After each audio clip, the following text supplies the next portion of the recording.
And last time we were talking about human trafficking. We ended up having to actually cut that conversation short because of time. This time we are actually picking up that conversation and continuing on. And today we're going to talk about a little more of like what we can actually do to combat human trafficking in our society today.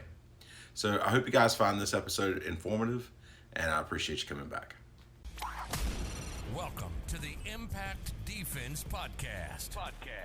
We're dedicated to giving you the information that you need to help keep you safe. Now, let's join our hosts, Brian and Jada. All right, so the first thing that we need to think about is being aware, okay? And we've talked about this a lot. Awareness is the first and most important thing to self-defense. Everything. If you are not aware, then you are a lot more likely to be targeted.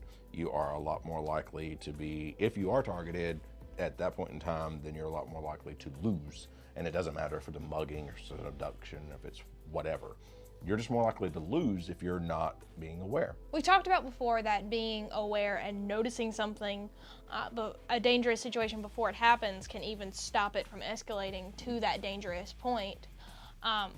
Because really, even a criminal consideration of you is dangerous if you're not prepared. This is even relating to just not people with criminal intent, but unstable people who approach you, even in, let's say, a gas station. Because I was at a gas station the other day, and my husband was pumping gas, and I was in the passenger seat, and I noticed this woman walking around to different vehicles, and she's about 20 yards away from me, and she starts walking towards mine and my husband's vehicle, and and as soon as she gets close enough to where she could make eye contact with me, I made eye contact with her and looked at her, and from there I see her start to like gesture, because she noticed me like looking at her, and she stopped. And then she asked if, she just gestured like, do you have a cigarette, you know? And, you know, I don't smoke, so it was like, no, ma'am. I just shook my head no. And she made a wide corner around my vehicle and went to someone else. Well, as we're leaving the parking lot... You're really good at giving those mean looks, apparently. I am, and on one hand, I'm going, well, I'm probably now viewed as a very abrasive and, you know, a little bit butthole-ish kind of person, but for my safety and my family's safety, I'm gonna be that way. You know. So she walked around. We finished pumping gas. We go to leave, and as we're leaving, we see a vehicle pulling into Sheetz, and the woman stands in front of the car and stops them from further entering. And now we're stopped waiting for cars to pass so that we can go out and get out of the parking lot. The person rolls down their window to see what she wants, and she comes right up to the edge of the window and asks them a question, and then all of a sudden we start to hear her start yelling, and then the person in the vehicle is yelling too, and she's all the way up like inside their window, basically. Don't open up opportunities for things to get in a rough situation. That person in the parking lot is probably gonna be okay if you don't roll down your window. And at that moment... If somebody's really needing to ask you a question, you can crack your window. You can hear. Oh, yeah. Just roll it down just a tad. But we see a problem when, and you can hear someone through a window. Yeah. Yes, you can. I don't roll my windows down for people. If they want to talk to me and they are going to get that close to my vehicle, they can talk to me through a window. Yeah. With my doors locked and the car running. That provides me a situation where something happens, I can get out of there and they're not getting inside my vehicle. Yeah. But I'm just thinking about how dangerous it is to have your window all the way down and someone you don't know their intentions, you don't know what they want, just all of a sudden there. And this was a rough situation. She stopped their car from moving forward and came up to their window, and things escalated. I don't know the outcome of that. I'm assuming they just got angry and both stormed off, whatever. But I feel like the point of that is it didn't go that way with me. Like, my husband was outside of the vehicle. She could have gone up to him and asked. Yeah. But I was in the car. I set a boundary, first of all, by just making eye contact. Like, you want to talk to me? You can talk to me from over there. Yeah. Okay, well, they say 80% of language is carried through body language, or conversation. 80% of conversation is carried through body language. And You can set a barrier with your eyes and your body language. you can. And, it's funny. I have had a a very guy, large barrier. I had a good friend at church one time tell me, he says, Brian, you are a really, really nice guy. And you come across as a really awesome, nice guy that you just do not want to cross. I said, that's cool. Because I don't know, you never really know how you come across. And I was like, that's awesome. That's kind of like, I want to be a really super nice guy that is not going to be targeted. When I'm in public, I try to display chivalry. I'll hold the door open for people. I'll be kind. Someone asks me a question, yes, sir, no, sir, yes, ma'am, no, ma'am. And I'm nice to people at counters. I don't just walk around with a scowl on my face. But if I'm uncomfortable, you know it, and I set up a permanent boundary. And I was told by this is someone who came and asked you to train some the security or the team or some people at his church, and he came because he saw the way I carried myself. Mm-hmm. I am super friendly with the guy. He works at my local waste disposal area, and we got talking and chatting, and we have some things in common. So we're nice whenever he comes around. But he said, what kind of training do you do? And I let him know. Come to find out, he had done some training in the past. He goes, you can tell a lot about someone's instructor by how the student carries themselves. He goes, you carry yourself really well. I have something that I might want to talk to your work about getting done. And he came to us because of the way I carry myself in public. Yeah, he had very high praise of you, and he told me multiple times. He said that's the reason that he decided to come here, because they could have gone to a lot of places to get training for their church. But yeah, there are two things you can know about that. I was approachable when someone's nice and looks like they seem to have good intentions, but I also carry myself in a way that shows that I'm confident and I'm perfectly willing to handle myself. Yep. So your goal in most of these situations is to be aware, to be nice but not submissive. So when you're walking around, you want to carry yourself like you know what you're doing. I tell everybody this at these seminars, when we're doing seminars, if you will walk around like you know how to take care of yourself, even if you don't know how to take care of yourself, you are less likely to be picked as a target. Because really, the criminals Stand up who go straight, through... look around. Mm-hmm. Walk like you have a sense of purpose. Big thing, walk like you're carrying a clipboard. I've never heard it put that way. I like that. Just walk like you're carrying a clipboard. I don't mean hold your hand out like you're carrying a clipboard. No, I know exactly what you're talking about, and I'd imagine that everybody will as well. But I think when people think about, when a lot of people think about awareness, they think of someone cutting their eyes around and looking all a little bit shady and super nervous about their surroundings. Don't be paranoid. Yes, don't be shady, don't be paranoid. But think about that person walking around with a clipboard, writing down names. You want to look like you have someone's name on a list, and, what list you put them on is decided by their actions. Yeah. If you can do that, if you can walk around like that, then most of the time, you're never going to be selected for anything anyway. And that's how we'll go with that. Well, when you look at it through the lens of trafficking, traffickers want someone that they can break into submission. Mm-hmm. If you walk around like that one that's not going to be broken, the one that's already in charge of the room, so it's going to be difficult to take that control away, you're not going to most likely be the one targeted for it. Yeah. So they're looking for people that they can grab. They think they're going to grab, and it's going to be really quiet.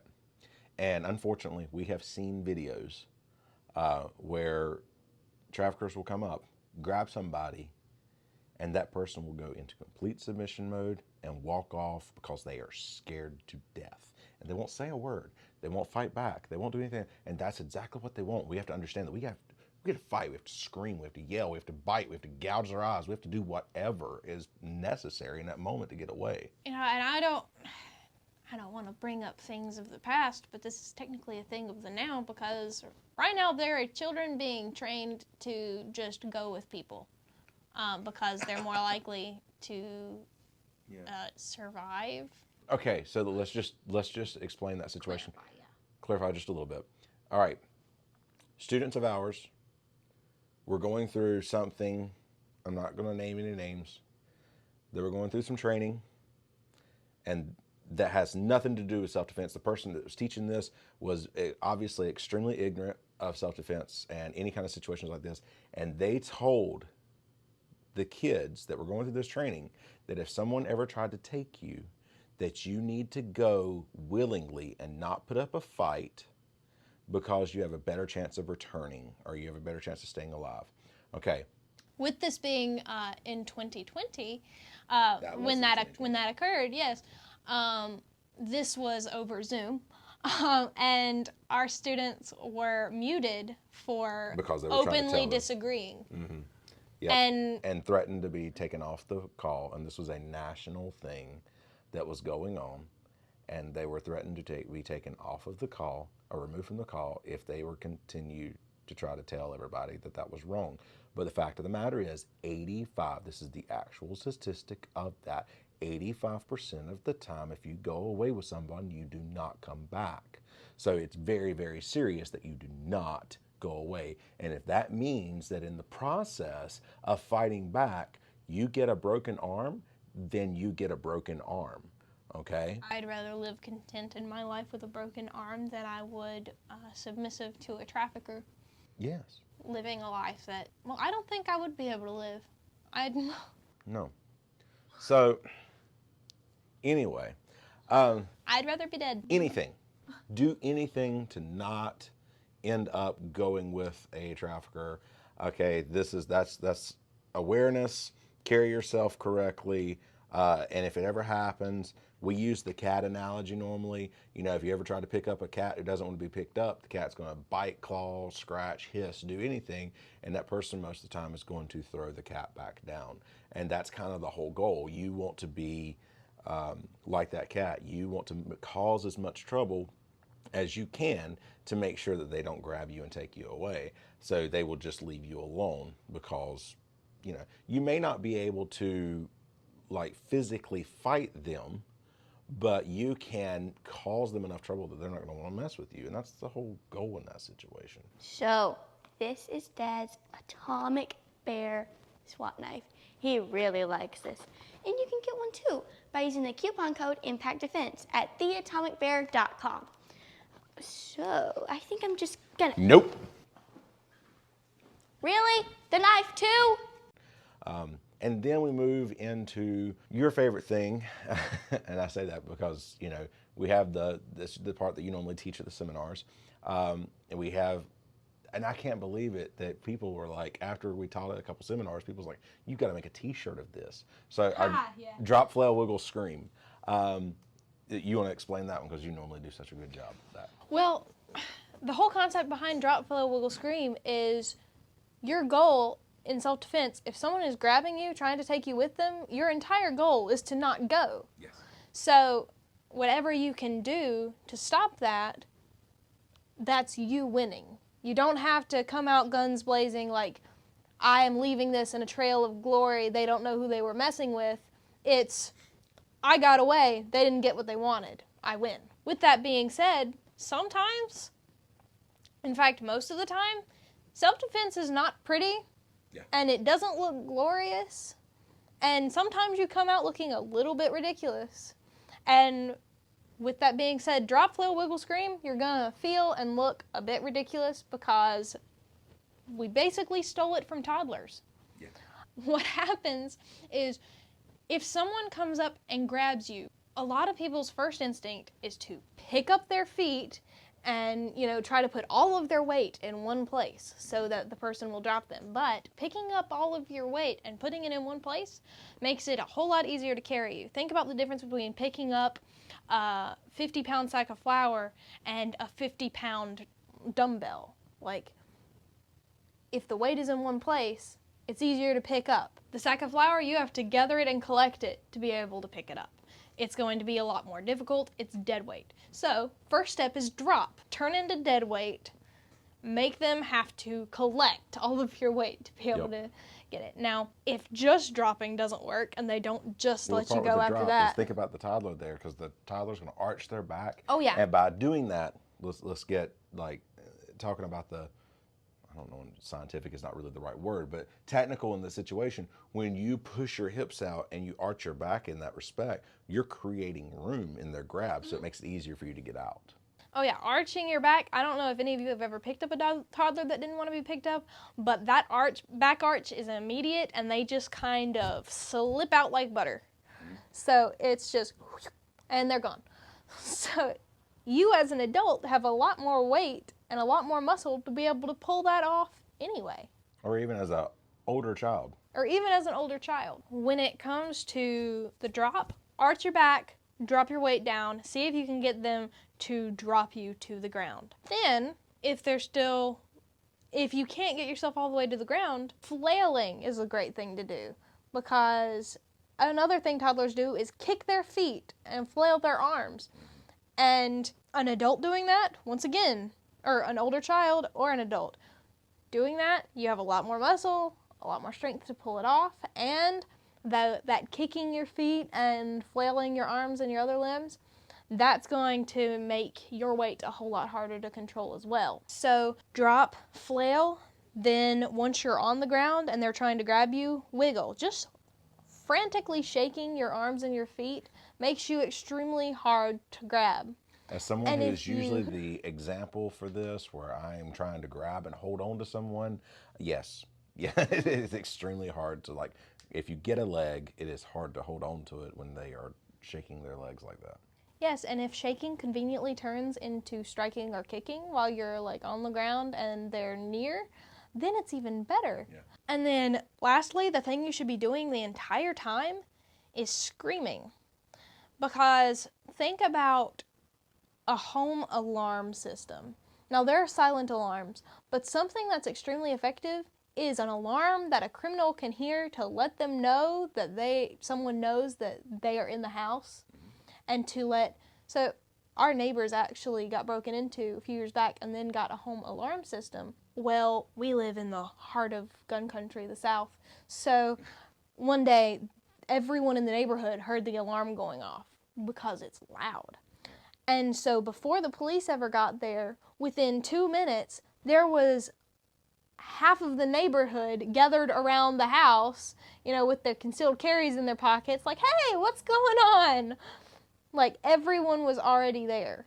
It's the same concept as a home alarm system whenever you are using your voice to attract attention. Mm-hmm. If you are smaller than the person coming after you, which odds are, that's going to be the case. Most of the time, like yes. 99% of the time. Yes. So it wouldn't make any sense for someone smaller than you to be the one going after you. It just doesn't make sense. It wouldn't make sense for me to try and control you and take you somewhere. That doesn't make any sense at all. Yeah. As the smaller opponent, your greatest weapon is attracting attention and to not have to be there alone. If you are screaming and you are yelling things, you're going to get attention, someone's going to come and look, and even if they don't, you're going to create a sense of paranoia and make it really difficult for the person trying to abduct you to be able to think while they're doing it. Because I don't know if you have ever tried to think while there is a screaming child in the room, but thoughts are not the thing that comes most easily. It's usually, oh my gosh, be quiet, and then you do anything you can do to make them be quiet. For criminals, that anything they can do is to let you go and leave. So your goal, be that screaming, flailing, kicking, weight-dropping, obnoxious child that you end up just dropping and letting go because, okay, well. And there's something, it's natural to a toddler, and then something within the next few years of life, it becomes unnatural. So that is something that we have to practice. And I know everybody just says, where our like, fight or oh, flight responses we did fail that us. as a kid, I can do that now. And then we're teaching kids this, and we're teaching adults this, and same thing. Everybody has a tendency to bring their knees up, and that's the one thing you have to fight. So you actually have to get somebody to grab you from behind and let you do this technique a few times to kind of get the feel of it again, because you haven't done it since you were a toddler, and it's not like riding a bike. It is something you have to work on. It's funny because we actually have a very young age group class in the school, And there is one particular child that really likes to not listen during class. And when we were going through self-defense, we do actually talk to the young age group about this stuff. And even if they don't pay attention during that part, it's really funny how the ones really close to toddler age, if you pick them up and you tell them to get out, it comes naturally. Yeah. They're just like, okay, butter. And so it's like, well, even if you didn't listen to the rest of the class, at least you're proficient at this, because this is the important stuff. Was that butter because it was slippery or butter because it's easy? Yes. Yes. It's just, when it comes to adults, everyone's blown away. It's like, you want me to do this? It's like, but doesn't that strip away dignity? I'm over here going, you know what really strips away dignity? Being kidnapped and taken into sex work. Yeah. Oh, that's so mean. Well, I mean, forced labor as well. I know. Part of the reason that slavery is such a terrible and disgusting and inhuman thing is because it takes away Your humanity. It takes away your humanity. It strips away a living person's dignity. It's awful. Mm-hmm. So you have a choice between doing what you've got to do in the moment, maybe looking a little bit ridiculous and not being able to walk out of it thinking, well, I showed him. Maybe just come out of it thinking, I'm alive, and it's because I had to do what I did what I had to do. Mm-hmm. So drop, flail, wiggle, scream is really funny to teach. It's fun. It looks a little bit ridiculous when you're doing it. You can feel a little bit ridiculous. But in the end, there's nothing more dignifying than being able to keep yourself safe. Yeah. And keep your family safe. Mm-hmm. But yeah, roping around. January, Human Trafficking Awareness Month. Yeah. For us, this means not just being aware that it's happening, but doing something about it. And Yeah. wouldn't it be crazy and amazing if we didn't need a Human Trafficking Awareness Month? Yeah. That would be amazing. All right, let's think about this. Okay, what can you do? Because, okay, I understand that because of we're having to split this into two, so which means that instead of this being the last one in January, what you're hearing now is actually the first one in February, because the episode's just gotten too long. So let's look at this. Let's think about this. What can you do? What can we do to help this situation? Because this is a very, very horrible thing that's happening all over the world. What can we do as people? Because like I said at the very beginning of this, which would be last week at this point in time, not everybody is called to like go into foreign countries and to shut these rings down. Not everybody is called to be here in America and get out here and try to shut rings down that is going on. So what can we do as normal everyday citizens, and aside from educating? Okay, that's the first one we talked about. That's what we're doing here, and that's educating people as much as we possibly can about this. Okay, I'm going to say this, and we don't say this a whole lot. Share these episodes with your friends.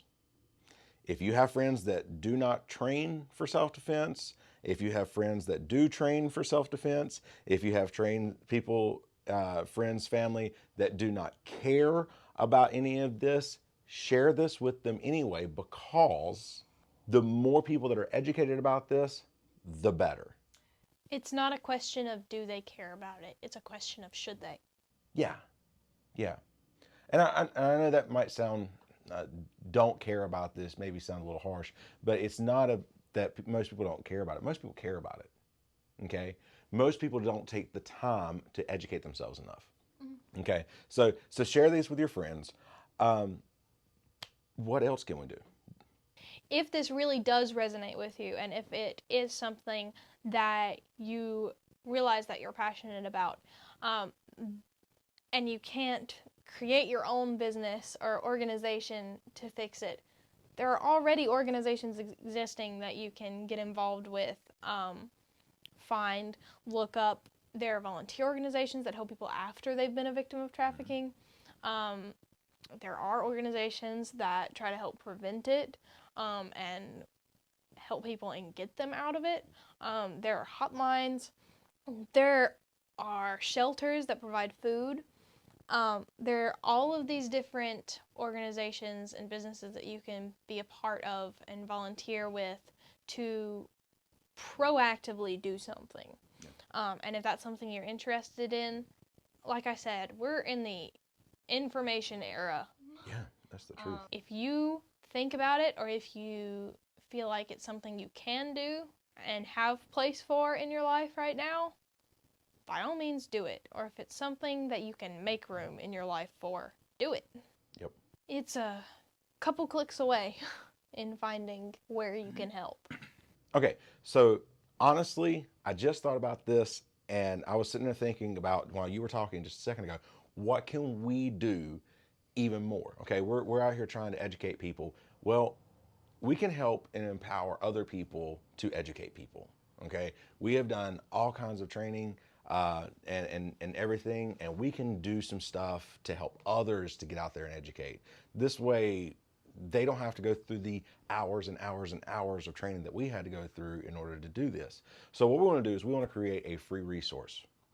And this resource is going to be for you. So if you want to get out, there are church groups, schools and school groups, women's groups, scouts, the Boy Scouts, the Girl Scouts, all this stuff that you can get out and actually do presentations about human trafficking so we can get this information out to as many people as possible. And what we're going to do is we're going to create this resource that will give you a presentation going over the stuff that we were talking about, going over some statistics, going over awareness, going over how you carry yourself to not be a target, going over some basic strikes and stuff like that that you can do, and then going over the drop, flow, wheel, scream. We have that type of stuff. If we can put that kind of stuff together, we'll put that together for you in a 30-minute presentation and an hour-long presentation. Outline it for you, do some video training, all of that, and just kind of lay it out there for you. This is going to be completely for free. So we can help you get out and educate other people. When I say that this is something that is really near and dear to our hearts, that is not a joke. We really want to get this information out as much as humanly possible because we do want people to be safer in society. What do you think about that? I think it's a fantastic idea, and so what we're going to do, we're going to create that resource, we're going to make that presentation, and this just makes you more able to have the information right there if this is something you want to share, but you don't have the hours and hours and hours of your life to find all of it and collect it and organize it yourself. This is a pre-organized thing. We're going to do this. Now we have a lot of work to do. Yeah. But that's cool. It'll be worth it. I'm very excited about this. I want to hear, and we were in the process of kind of creating a new Facebook group for people like this, or people that want to get involved, or whatever. And that is the Impact Defense Insiders. Is that correct? I believe so. Give me just a moment, and I will look on my page and find out. Impact Defense Insiders. Yep. Okay. By the magic of editing, that was really quick. So we want to invite you to go to Facebook and search Impact Defense Insiders. Definitely, if you want the information, we want you to go jump in that group. And this way we can all work together and we can put this information out there together. And then we'll have some other things that we're going to be going to that group for. But that is something that we want to kind of get started. This is where we want to get started with it. Is people that want to do something to help their community become a safer place from human trafficking. Yes. We can't do it as just two people. No. But as a group, and as it grows, we can really move. Thank you for listening to the Impact Defense Podcast. You make a if you'd difference. Like to learn more about how to keep yourself safe, check out the articles, that's what we're videos, to do, is kind of courses, help others to team up and with seminars us to make it at really easy and kill any kind of boundaries that you may have in order to team up with us in order to do something like churches, this. Businesses, So groups, let's work together. Sharp, we're going to set everything out for you, lay everything out for you, and we will have it there for you just to kind of follow along and do the presentation. I'm very excited about this. I hope I'm still excited about this after we put the hours in to put this together. All right. Because we're moody. So, guys, thank you very, very much. I'm sorry that this ended up being so long. We ended up having to split it up into 2 weeks, but If you're like us, though, you enjoyed it. yeah, I hope that you enjoyed this. At least got something out of it. I hope that you will seriously consider the thoughts of kind of being a presenter for this, because we do need to get this information out as much as possible. So let's get out there. Let's educate people. Let's show the dangers, but show how easy it is to not be a target. Thank you very much again. Remember, guys, stay safe, stay aware, and we'll see you in the next podcast. See you guys.